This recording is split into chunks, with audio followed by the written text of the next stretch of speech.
Choo choo choo. Hello, hello. Welcome in, everybody. Let me just test a few things.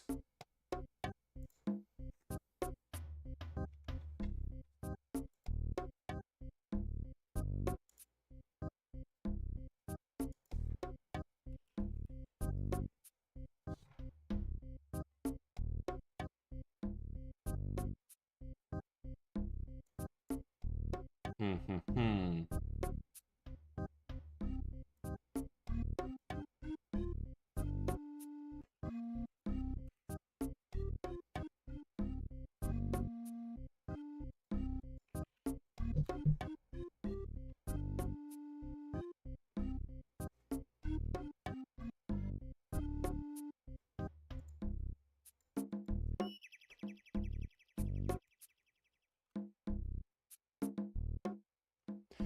Okay. There we go. Perfect. Everything is going according to plan.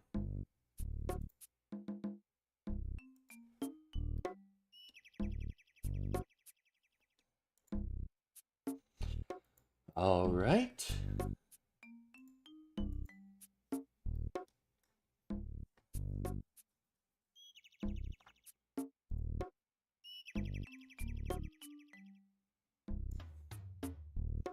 Welcome, welcome.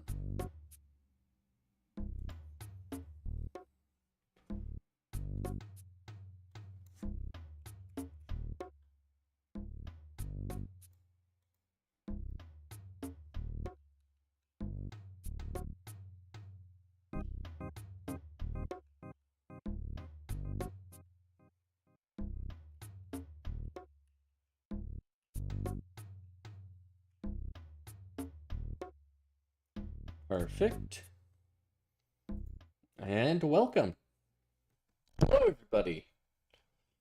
We are continuing on with RuneScape, The Gift of Guthix by Erin M. When we last left off, Ilme had gone to Ardougne with a contingent of white knights and some other mages, looking for the Death Altar. While there was a promising excavation, the altar itself had not been found yet. And they decided to give it a little more time and let the excavation continue. But as they were leaving the excavation site, an army of Fremennik attacked, and Ilme blamed herself for this attack because she had, when she were younger, pointed out the potential location of the Death Altar to Gunnar.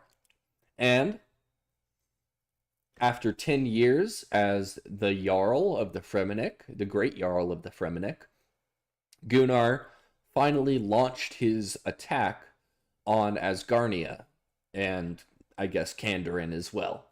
Kandarin being a, not a vassal, but a tributary, I guess, of King Radalin of Asgarnia.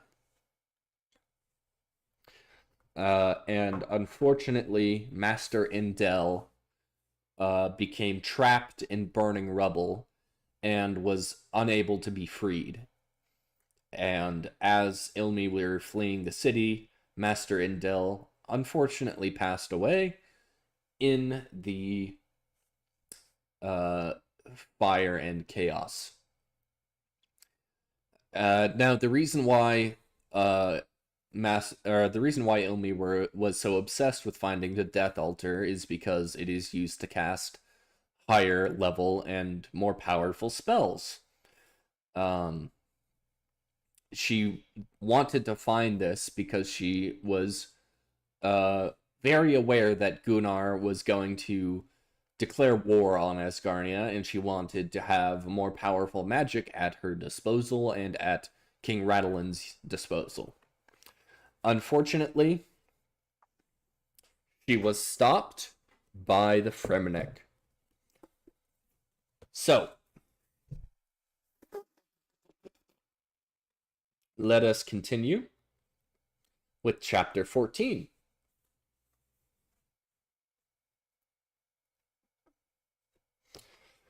The 56th year of the reign of King Radalin of Asgarnia, the 11th day of the month of Pentember, Falador, Asgarnia. What Ilme remembered most about the law altar on the island of Intrana was the view of the water, the unquiet ocean surprisingly still, the sun glistening on the waves, the tang of salt, the bright freshness of spring had made it feel like everything was brimming over with potential. In all their journeys to find and repair the rune altars, it had been one of her favorites. Regrettably, she'd told Gunnar as much. The law altar is gone, Purier said grimly. They say the entrance to the rune altar has been obliterated. They can't even find all the pieces. King Radalin, the Council of Falador, the king's advisors and representatives of the 4 orders of wizardry had assembled to discuss that summer's offensive against the Fremennik, Fremennik's Ardougne outpost. However, the last of such meetings, since within Asgarnia a growing chorus of voices decried Radalin's slowness in quashing Gunnar's forces. But with Purier's report, the map of Kandarin lay forgotten on the table. How did the Fremennik reach Intrana? Lady Guinevere, one of the council members of Falador, demanded. We have them nearly surrounded at the Ardougne outpost.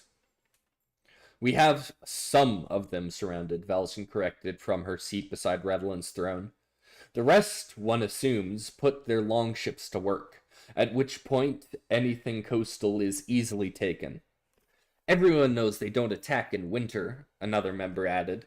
He was new, a man with a forked beard. Lord Creedon? Ilme thought. She was having the worst time keeping the new council members straight. What are they doing? Making us look foolish, Valzan suggested. The great Jarl has made it very clear that relying on what we know to be true of Fremennik in the past is hardly better than telling ourselves bedtime stories.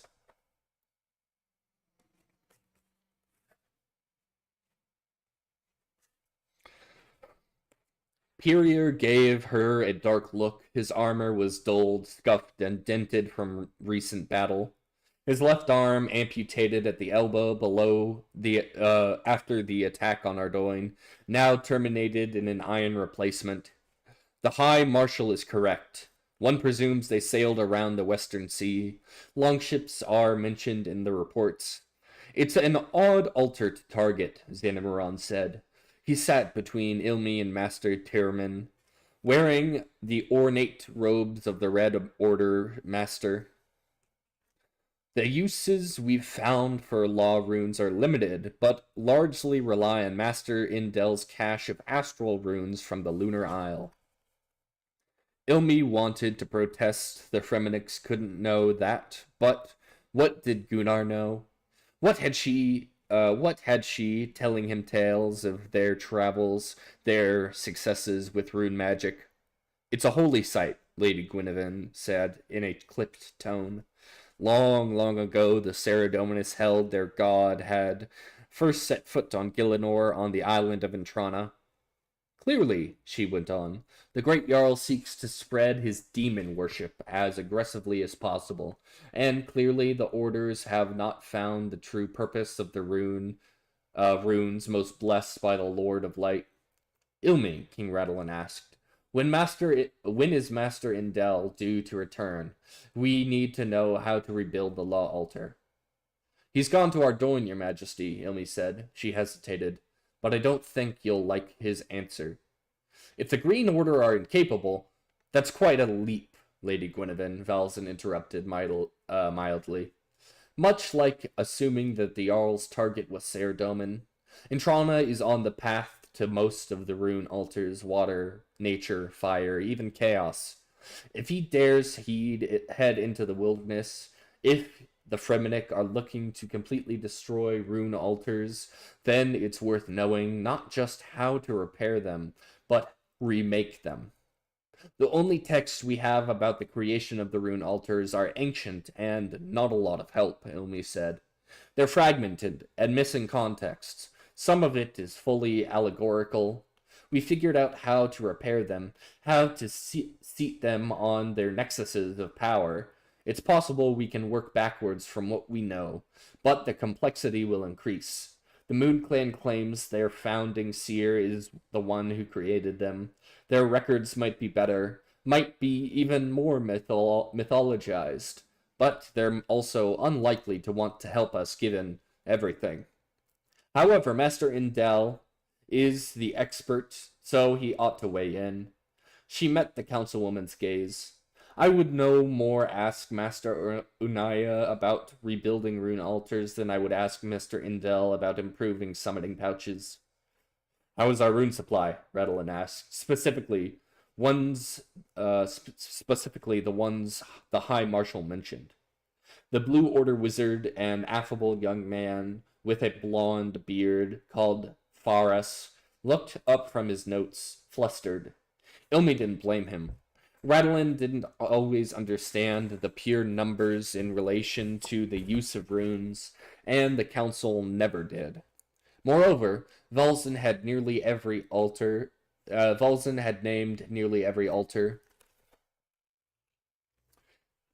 We might need to consider a hiatus on disbursements to our allies, at least until we know how long it will take to repair an altar. Ilme turned startles. It might take years. Are you suggesting we break our treaties? I'm suggesting, he said carefully, that we might need to renegotiate some of these, particularly the elementals, if we want to make certain we have enough to stop the Great Jarl, which, we are told, was likely to happen this summer. Another man on the council said, At what point do we accept that Kandarin's woes are not Asgarnia's? They need support, Superior said. So does Intrana. We don't have a defense treaty with Intrana, Valzen pointed out. Perrier had never been good at disguising his emotions, and the hurt and anger on his face had turned to Valzen were bare as an open wound. It's a holy sight. It's also a sovereign power that rejected offers of mutual defense when presented with them, Valzen said. We haven't retaken Ardougne. The Fremenniks have already moved again. Intrana is in ruins, Perrier turned to Radolin. Don't make me choose my duty, sire. You chose your duty, Valzen began. Radolin held up a hand to stop her. Has the Great Jarl established another outpost on Intrana? No, sire, Perrier said. We're scouting for other possible outposts around the Unquiet Sea, but this was very much a raid, strike and run. So we know he has forces in Ardougne, but we also know he's taking the next step. I suspect that means he knows about the loss, he's about to lose Ardougne. He turned to Ilme. Where will he go next? Ilme looked down at the table, imagining the world stretching beyond the borders. If he'd gone for the death altar because he feared it, and then to the law altar because she loved it, would he destroy the air next, or nature, because she'd humiliated him with those? Soul, because it was so precious? Chaos, because it too sounded dangerous? We should reinforce all of them, Ilme said. He means to destroy all of them. If we try to reinforce all the rune altars, Grandmaster Perrier said, we won't have the forces to defend Asgarnia. Falador could fall while we're dawdling in the desert. It's not our responsibility, young Lord Creedon began. If his longships are in the Unquiet Sea, Valzen said, then he's closest to southern Asgarnia and Karamja. The mountains make going north unlikely. Karamja has no defenses. We should leave it. Deal with it later. Have the White Knights who aren't in Ardougne reinforce the water altar. The Kintra continued directing the assault on Ardougne as planned. Excuse me, just gonna have a little coffee here.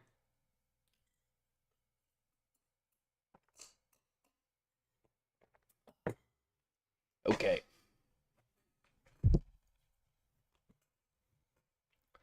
Agreed, King Radlin said.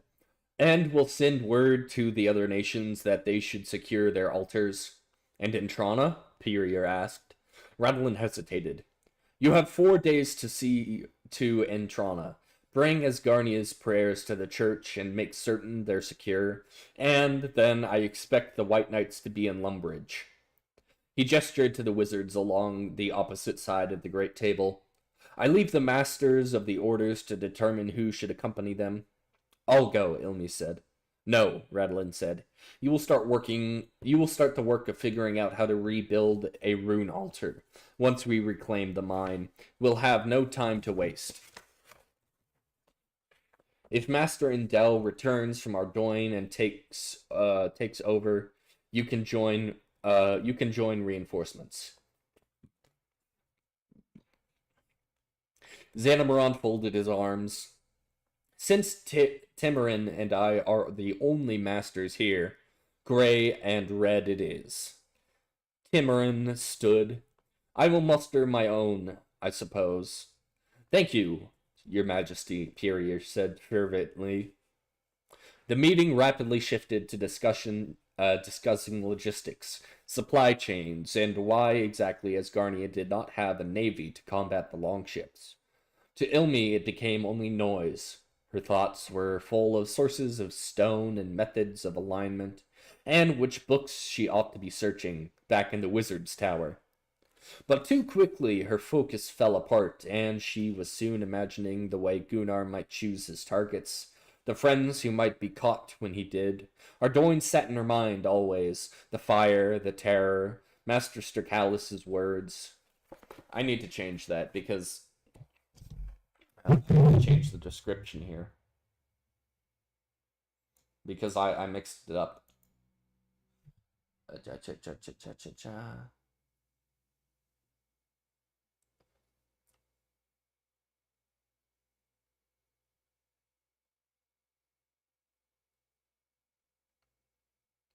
Yeah, it wasn't Master Indel, it was Master Stercalis that died in Ardougne.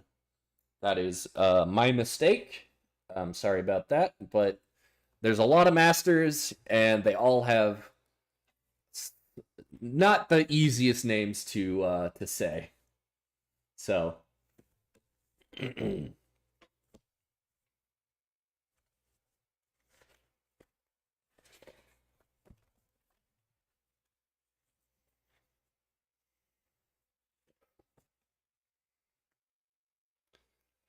but too quickly her focus fell apart, and she was soon imagining the way Gunnar might choose his targets, the friends who might be caught when he did. Ardougne sat in her mind always, the fire, the terror, and Master Stercalis's last words. The meeting ended, and the council milling around, muttering to each other. Ilme didn't need to hear what they were saying to guess the gist. They were tired of defending Ardougne, tired of the sentiment rising in Kandarin and elsewhere as that Asgardia had provoked the Fremennik, tired of Radlin not ending it all, beginning to ask if perhaps Radlin were still the right king to lead them. Besides her, Xanamoron sighed heavily. I cannot tell you how little I look forward to going to Entrana. I didn't like it when I was a Saradominist. I can only imagine how I will loathe it now. Ooh. I'm sorry about that. You can send someone else, he sniffed. I can give Pirier 4 days of my time. He's earned it. He stood. Although I suspect the High Marshal will want their report. How long have they been at each other's throats? It's new, Ilme said, glancing back at Valzen, still seated at the table, drumming her finger against the arm of her chair. She and Xanamoron passed through the door and into the hall beyond. Well, knowing you, I'm sure you'll have dug out the root of it before I get to Entrana. I'll send back some shards from the law altar with my report. He sighed again. Letters. If I leave a letter for Aziris, will you make sure she gets it as soon as she's back? Of course. She dragged her hand over her face. Oh, I need to send a letter to Master Indel about the rune altars. I have to catch Valzen before she rides back out. Better hurry, Xanamoron said. That woman knows how to vanish, like she's cracked Aziris' teleportation problem. She went back into the meeting room. Radeline and Valzen were stood near the window, him looking out, her watching him. Ilme started to speak, but before she could, Radeline sighed. Go ahead and say it. I don't know what you mean, Valzen said briskly. Your Majesty doesn't need my approval to send the White Knights where you think they're needed. Sana, we're not friends because you're careful with my feelings. Out with it. Ilme stood, trying to decide whether she should leave or announce herself. She eased back towards the door. Velzen flicked a glare towards her, still seething irritation. Ilme froze in place. Fine, Velzen said, holding Ilme's gaze now. You're making the same mistakes Misthalin did, calling the Ceredominists, giving into their claims of divided loyalty. When a white knight can't choose his king with his full voice, how long before he can't countenance a king? Is that right? How long before he can't countenance a king who doesn't serve the same god? How long until he insists he can only ride beside his fellow Ceredominus? Radeline turned. Ilme stepped forward, trying to interrupt, not wanting to surprise him. But Radeline spoke over her. You're getting ahead of yourself. The Ceredominists are useful. They are disciplined. We are in the middle of an invasion, Radeline. Mark my words. This won't end soon. Already your council is half Ceredominus. Already your Grand Master is pursuing his own concerns. And if you cannot rely on the Grand Master, then I question how you can rely on his knights. And if you can't rely on the White Knights, then Asgarnia is hamstrung. They have made themselves too integral to this kingdom, while never bending to its goals. Enough, Radeline said wearily. I hear you. While I am king, I swear the Kinshra will have equal footing with the White Knights. Meanwhile, it behooves us to secure Entrana, a small kindness to an ally. For a moment, Ilme was sure Valzen would argue with Radeline. Here she was, his great ally, the one who told him what others wouldn't, the one who perhaps knew better than most what risks they were running, and what did he do but ignore her? For a moment, Valzen looked vicious. But then she smothered it, tucked it behind a cool mask of unconcern. Very well, she said. If you are still taking suggestions, I would press Perier to take additional wizards with him. Ilme turned. She turned towards Ilme, pinning her with a sharp blue gaze. Ilme, is there anyone amongst the Green Order who's particularly adept with the water altar? We might as well build up our stores. I will get you a list, Ilme said. Wonderful, she said, smiling. If you will excuse me, your majesty, I have preparations to make. She strode away down towards where the ships were docked, never looking back. Radeline watched her go. If you are going to tell me not to trust Sanafin, he said, not looking at Ilme, I expect you to have extraordinary reasons. Your majesty, I won't. I'm not, she started, so flustered the words wouldn't form correctly. She doesn't look at things the way other people do, Radeline said. And without that, I wouldn't be here. I think she has a point, your majesty, Ilme said, about the Ceredominus. And they have a point about the Zamorakians. Asgarnia's strength is that we keep all these philosophies in balance. That was the vision. That was the plan. But Sana, he paused. Old wounds heal slow. She should have been the Duchess of Varrock, you know. I thought she was the second-born. Oh, her brother died in Apoxyli, quite young, too.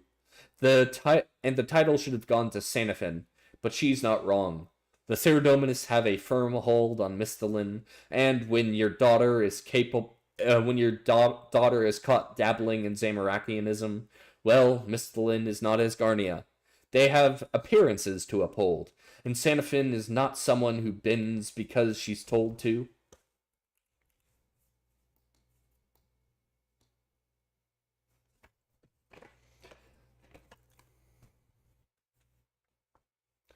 And Sanafin is not And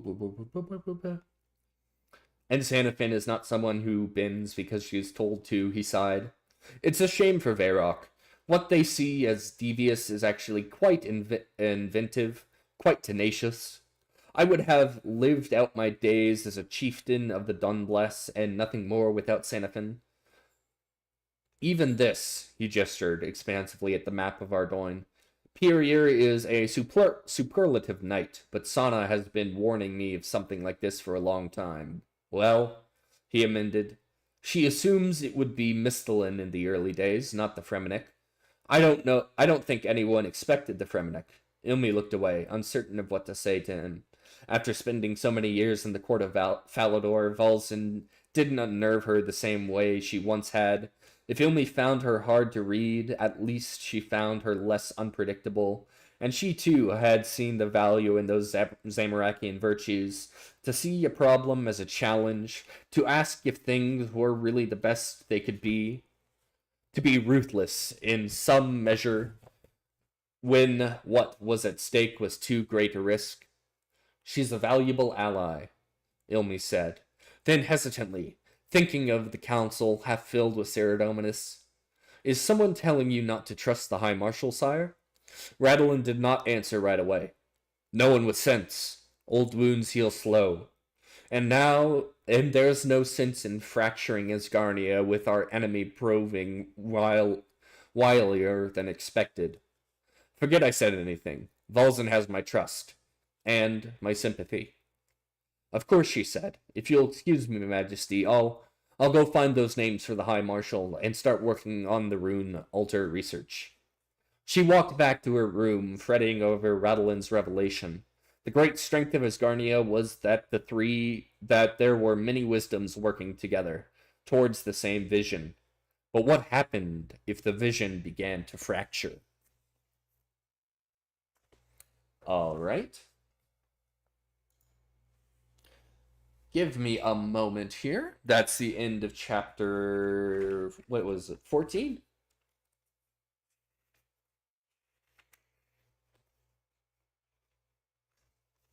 We'll continue on. Yeah, we'll continue on in a moment in chapter 15. Just let me get up, stretch my legs, and get a little bit of water. All right.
Okay.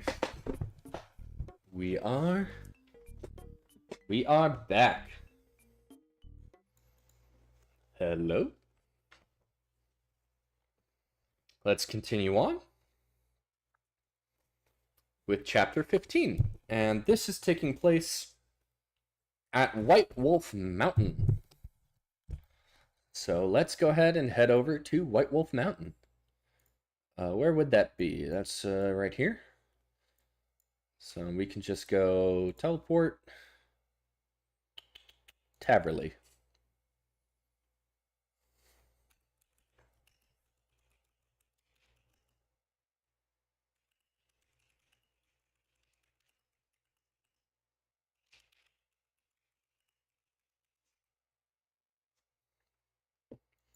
Let's go ahead and find a nice location. Could be a good time to check in. How's everyone doing? Hope you're having a wonderful Saturday.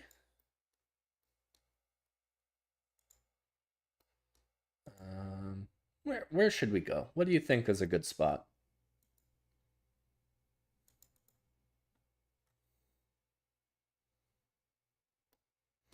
There's nothing super interesting to look at here. Maybe I just do a shot of the wolves.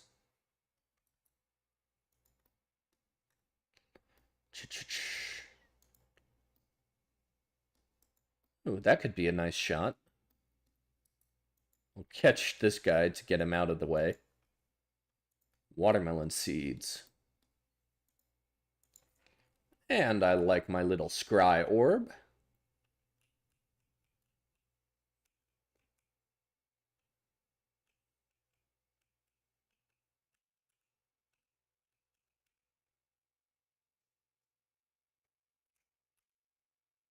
There we go. That's a nice shot.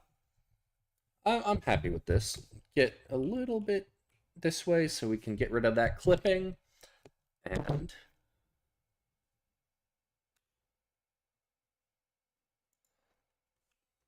cha-cha-cha.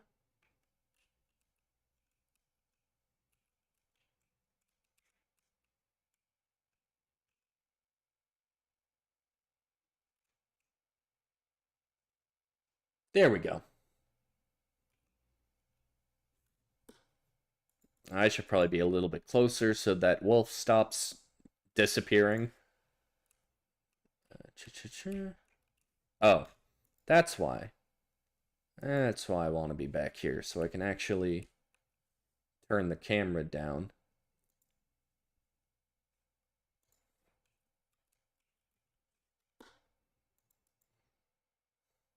There we go.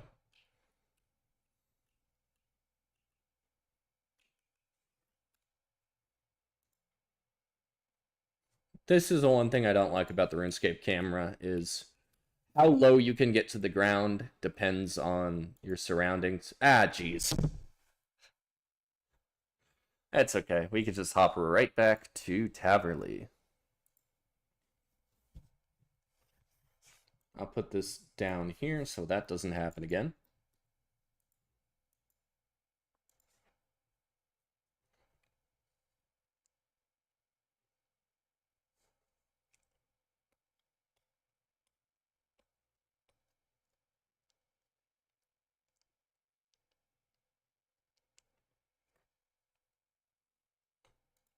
If I go over here, is it going to let me put the camera nice and low?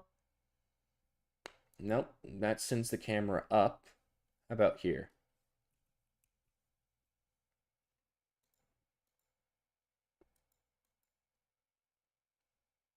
There we go. This is a good angle.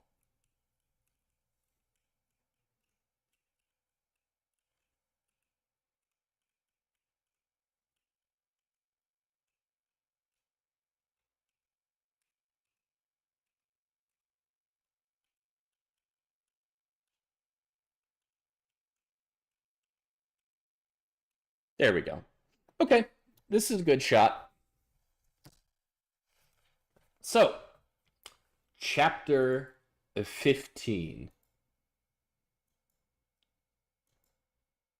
Chapter 15. The 57th year of the reign of King Radalin of Asgarnia, the first day of the month of November, White Wolf Mountain. To the eyes of Asgarnia and the fretful world, the Fremennik horde seemed to vanish.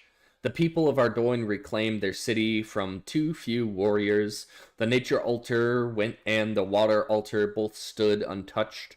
The White Knights and their wizards left behind guards and rushed back to Falador, uncertain of where they stood. But high on the slopes of White Wolf Mountain, the Fremennik did what they did best, hunkered down for the winter. Where lesser peoples feared the elements, they had stores and livestock from raiding settlements, and growing supply of dried fish and meat. They knew how to find caves, to dig shelters into the slopes, even if the timbers were strange and the animals they skinned unfamiliar, and best of all, the southerners did not come up its slopes. The outpost near Ardougne had fallen at last, its two great purposes filled. The Asgarnians wouldn't find the Death Altar in even their unnatural lifetimes, and all their attention had been on Ardougne when Gunnar had sent the longships around to the continent to destroy the Law Altar. Those warriors had been instructed to build a settlement inland on the eastern side of that sea, and a harbor for half their navy. When the others half sailed around the farther side, scouting for a way westward come summer, the rest Gunnar had brought up the rivers and then to here, to the mountain they called the White Wolf. Fitting, don't you think? Gunnar asked Thyra. Her gaze flicked to Alvis, her husband, before she said, fitting but cold. Cold is in our blood, Gunnar said. He too eyed Alvis, wolf blood. No doubt you have many masterful plans that turn on this place, Jarl, Alvis said. Great Jarl, Gunnar corrected, and yes, many spoiled cities to plunder. Many spoiled cities to plunder. Sundry, the Jarl of the Mammoth clan, said. Makes that island look like a fish hut. Can't wait. How long do their storms last? Long enough to plan, Gunnar said.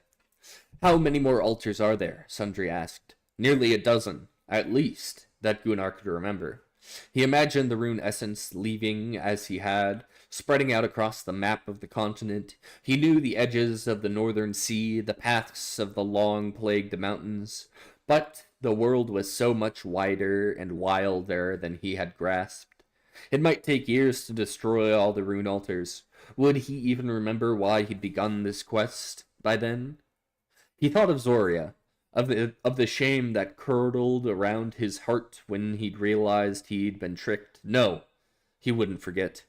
Have you ever seen a goblin? Ilme had asked him once. They had been 22 and 19. The summer he should have sailed his first raiding party, but had made him stay home. No, he said. They're like green dwarves, right? She gave him a funny look. Huh? I mean, they're both short. Some of them live underground, she paused. I wonder if dwarves think goblins are like green humans. She set a pair of stones on the ground, perched in a blue blossom of creeping thyme. This is the Ice Mountain. This is the White Wolf Mountain, and here's where the goblins rule. What are their hospitality rites like? He asked. Yelling, she said simply, and Master Indel had to wrestle one of their champions. It was, well, fortunately, they want you to lose. Now, when we go to the altars, they let us pass. She rocked the stone that was meant to be Ice Mountain. It's funny. The God Wars were so long ago, but to them it's like it just happened. They're still waiting on their war god. That's all the heathens, he said, stubbornly, pretending the edicts will fall. When spring came, they would pour down the mountains, and the altars beyond the goblin village would only be the next step of his plans. We have a long path ahead of us, he said to Sundry, but many rewards. When will you return to the Wolf Clan? Alvis asked. As if he were merely curious. Thyra, started to interrupt, but Alvis shot her a look, and she fell quiet. Why would I return to the Wolf Clan? Gunnar asked. I have a purpose, a destiny. Indeed, we all share in your vision, great Jarl, Alvis said. But that's what I mean. You have capable Jarls serving you, endless armies, and this destiny will take years. Then let it take years. Perhaps it need not take years, Alvis said, voice like a glass, smooth sea. Perhaps you should let some others in your confidences. Alvis, we talked, Thyra began again. Hush, Alvis said, as if he were being fond, as if he were being kind. I'm asking the great Jarl a question. Gunnar held his son-in-law's dark gaze. Of all Viljar's crimes and cruelties, this was the one Gunnar held against him still. He had sent Thyra away and married her, too young, to this eel of a man. He had watched Alvis since she had been returned to him, and found him again and again to be wanting. He did not raise a hand to Thyra. He was not cruel to her in obvious ways, but Alvis Orva's son was the sort of man who only cared what his own net caught. And he clearly had his eyes on Gunnar's power. Whispers threaded through the cave houses now that Gunnar might be mad, that Gunnar might be too old, that someone ought to step in, and he had no doubt where they started. I am the one Guthix dreamed victory for, Gunnar thought, watching him. I am the great Jarl, and not you. Come spring we will resume our campaign, he said to the table at large. This is our home until then. May Guthix dream pleasantly of it. Alvis, he added. Thyra, walk with me. Alvis stifled at the request, his hand reaching for his sword by instinct, but Gunnar ducked out the exit and into the snowy evening without concern. The air was crisp and sharp. After the warmth of the cave house, the moon, a bright eye, looking down from the clear sky. Thyra caught up to him first. What troubles you? She whispered. What troubles us both? He said grimly. He needs to be punished. She hesitated, searching his face. Of course, great Jarl. Gunnar pulled her close, kissed her forehead. You can stay or go. It's not... She looked at her head. She shook her head. I should stay. Alvis trudged up to meet them, stopping beyond the reach of a weapon, tense and alert. Thyra crunched back to his side in the snow. Gunnar watched the moon. Hattie Hutis tonight. Hattie hunts tonight, he said. The wolf clan that craves the moon. The seers say he's due to catch it soon. He looked over Alvis. Do you know what happened then? Alvis frowned, puzzled. The moon escapes. The moon always escapes, and the fool wolf licks his wounds and tries again. And yet Hattie always chases. Gunnar took a step towards Alvis. You've been circling me for a while. Like you think you're on the hunt, but like the moon, I am no prey for you. I don't challenge you, great Jarl. Gunnar shook his head. Exactly. There is no challenge. I won. I'm the great Jarl, and your plots will fall to nothing. Your jaws can't hold the moon. Alvis narrowed his eyes. If someone told you I was plotting, don't lie to me, Alvis. I already know. Gunnar took another step closer. Saw the fear shining in Alvis's eyes. We have 3 paths before us. First, you leave us. You don't want to sail under my flag or pledge your axe on my Guthix stone. Then I cut you free. Your marriages dissolve, your allegiances forgiven. You can leave and don't come back. Alvis glanced at Thyra. You can't. A second path, Gunnar went on. You stay. You swear a blood oath to Guthix that you support me and my cause. You put these happy dreams behind you and become my obedient dog. Alvis's expression flickered as if he tallied odds in his thoughts. Before he could respond, Gunnar continued. Now that could be the best course for both of us, except for one thing. I don't trust you, Alvis. You treat my daughter like less than a great lady she is, and you scheme against me. You could swear on every drop of blood in your veins, and I would still be wanting for the day that you betrayed me. Waiting for the day that you betrayed me.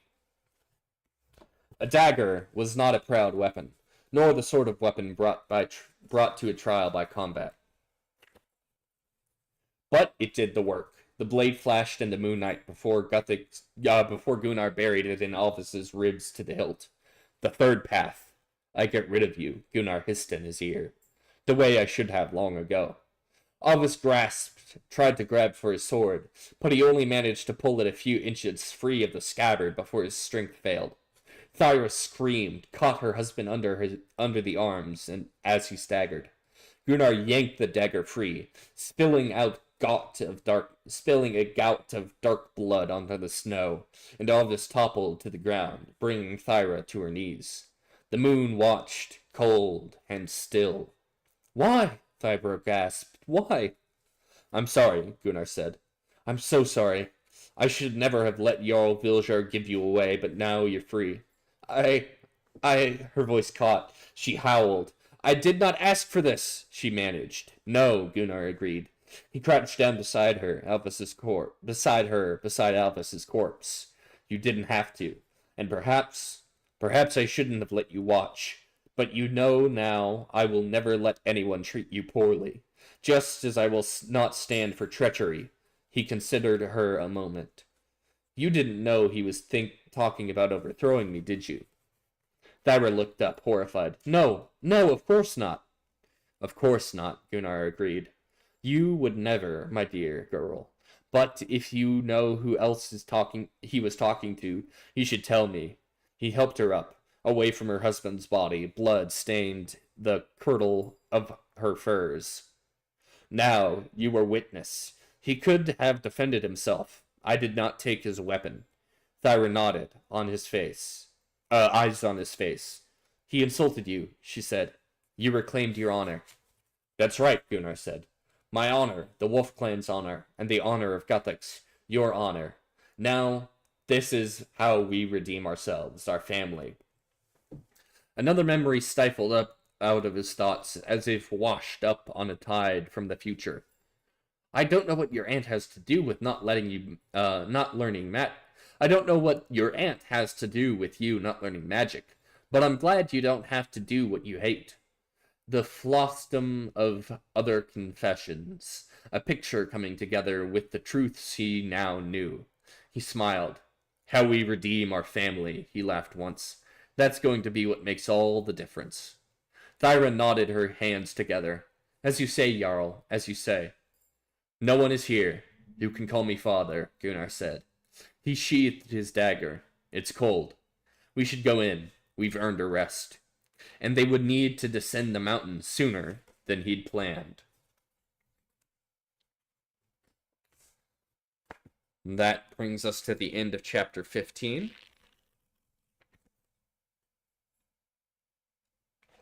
And I think that's where I'm going to leave it for today. My voice is getting kind of crackly, and I'm a little bit sick, so talking for a long time, reading the book for a long time is starting to hurt my throat a little bit. But, yeah, that's going to do it for the stream. Thanks, everyone who stopped by. I hope you enjoyed. There's a playlist if you want to check out the previous part. Oh, excuse me. There's a playlist if you want to check out the previous parts of this this live reading, and I will be right now adding.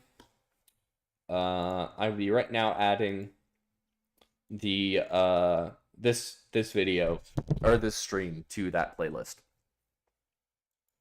But anyway, thank you everybody for stopping by. Thanks for watching. I hope you enjoyed. And as always, have a wonderful rest of your day. Bye-bye.